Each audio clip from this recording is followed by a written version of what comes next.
দুই দশকে traffic signal স্থাপন ও অটোমেশনের নামে 200 কোটি টাকার বেশি অপচয় হলেও নতুন করে ঢাকার 2 সিটিতে সিগন্যাল বাতি বসানো হচ্ছে।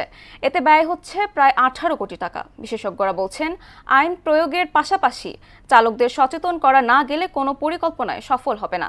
তবে ট্রাফিক পুলিশের দাবি, পরীক্ষামূলকভাবে পরিচালিত কয়েকটি অটোমেশন সিগন্যালে অধিকাংশ চালকই নিয়ম মেনে চলছেন। এমদাদুল হক খানের রিপোর্ট। রাজধানীর শতাধিক পয়েন্টে গত 2 দশকে ট্রাফিক সিগন্যাল বাতি স্থাপন ও অটোমেশনের নামে 200 কোটি টাকার বেশি অপচয় করা হয়েছে। তবে নতুন করে আবার সিগন্যাল বাতি স্থাপনের পরিকল্পনা নিয়েছে ঢাকার 2 সিটি কর্পোরেশন। ইতোমধ্যে পরীক্ষামূলকভাবে রাজধানীর 7 পয়েন্টে শুরু হয়েছে এই কার্যক্রম। ট্রাফিক সার্জেন্টরা জানান, পরীক্ষামূলক চালু হওয়া স্পটগুলোতে নিয়ম মেনে গাড়ি চালাচ্ছেন চালকরা। বাংলাদেশের বিভিন্ন স্থানে তারা সিগন্যাল লাইট ছাড়াই চলাচল করতে অভ্যস্ত আর কি।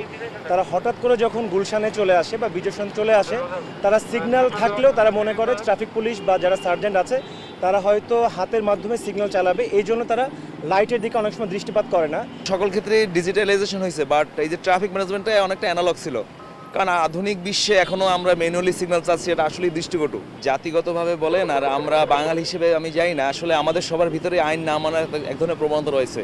পুরো সিটিকে সিগন্যাল বাতির আওতায় আনার দাবি জানালেন চালকরা। তবে আইন না মানার কথাও স্বীকার করেন তারা।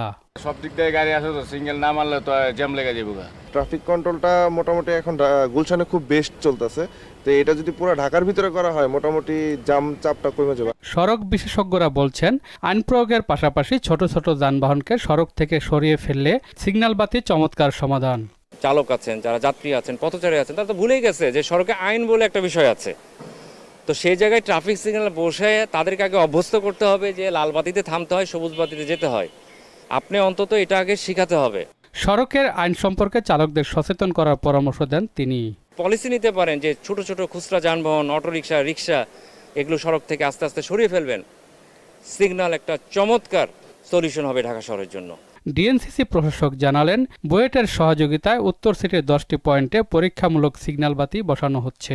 বুয়েটের যারা আমাদের প্রকৌশলীরা আছে, কিছু ট্রাফিক সিগন্যাল বাতি তৈরি করেছে এবং অনেক জায়গায় সেটা এখনো আছে এবং আগামী কয়েকদিনের মধ্যে আমাদের সিটি কর্পোরেশন থেকে তারা সহযোগিতা চেয়েছে, কারণ ট্রাফিক সিগন্যাল করতে গেলে তখন রাস্তা খোলাখুলি করতে হবে। তো সিটি কর্পোরেশনের সহযোগিতা চেয়েছে 10টা জোনে, যেখানে যেখানে পাইলট বেসিসে এটা শুরু হচ্ছে। চালকদের সচেতন করতে ট্রাফিক বিভাগের সোশ্যাল প্ল্যাটফর্মে ক্যাম্পেইন চলছে বলেও জানান তিনি। ট্রাফিক বিভাগের পক্ষ থেকে ক্যাম্পেইন করছে, এটা জনসচেতনতার বিষয়। এটা আমিও মনে করি যে জনসচেতনতার মধ্যে দিয়ে ট্রাফিক ব্যবস্থাপনা, যানজট নিরসন সম্ভব। এমদাদুল হক খান, মহানগর সংবাদ, ঢাকা।